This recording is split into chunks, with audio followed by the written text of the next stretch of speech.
Welcome to your weekly General Aviation news update, and this week we have 4 stories for you. The first one is us. Pilot Institute is releasing a new community for all pilots. They're really excited.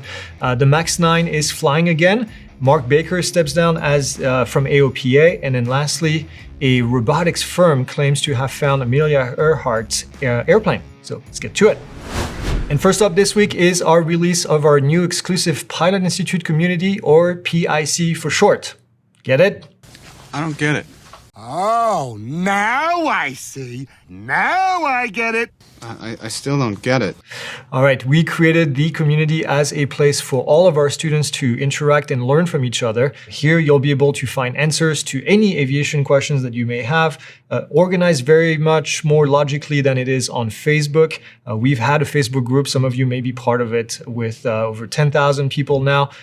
It's getting more difficult to manage and to find information. So we decided to create this place where the data can actually be organized in different chapters, where you can interact with other people. You'll be able to get answers from our subject matter experts, from our guest instructors, or even from our graduates and from our flying instructors as well. So you'll even be able to chat live with other people directly inside of the course. This is all integrated into the course.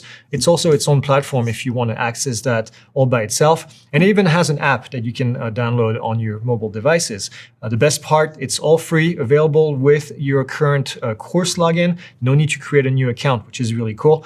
You can head over today to community.pilotinstitute.com and you can get started. You'll be able to log in there and see everything. And also all of next week on Tuesday, Wednesday, Thursday, and Friday at 4 p.m.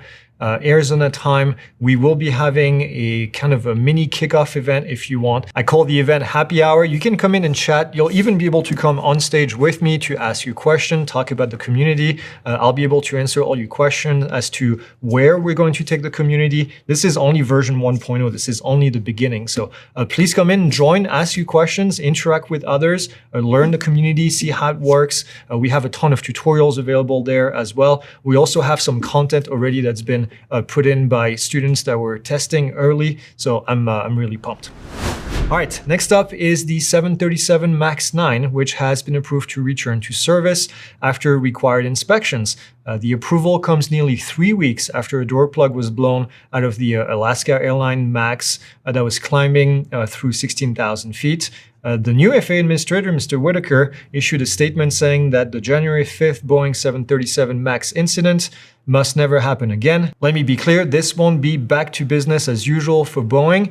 We will not agree to any request from Boeing for an expansion in production or approve any additional production lines for the 737-9 MAX until we are satisfied that the quality control issue uncovered during the process are resolved.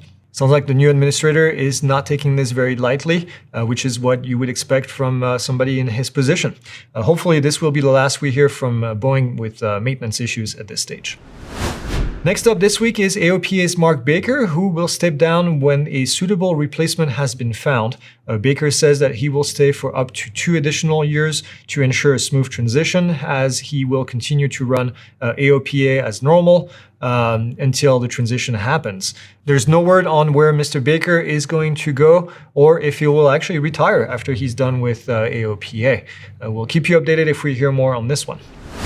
And last up this week, a robotics firm out of South Carolina claims that they have possibly found Amelia Earhart's Lockheed Electra. The company used a side scan sonar to search a 5,200 square mile area in the Pacific. They eventually got a return that was found in the area working off of a 14-year-old theory that Earhart's navigator, his name was Fred Noonan, may have failed to take into account crossing the international date line in his navigation calculation. Now, this would have put Earhart and Noonan 60 miles to the west of their intended destination. The company was not able to dive on the return at this stage, so the claim is just a claim for now.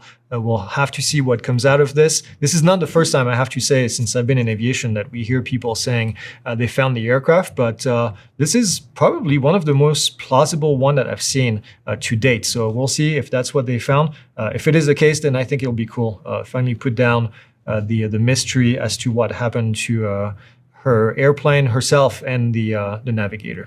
All right, that's it. We will see you next week for another news update. But in the meantime, make sure you go to community.pilotinstitute.com, visit, come say hi, leave a comment, leave your questions, and then start using the platform. This is where you'll be learning going forward. All right, see you next week.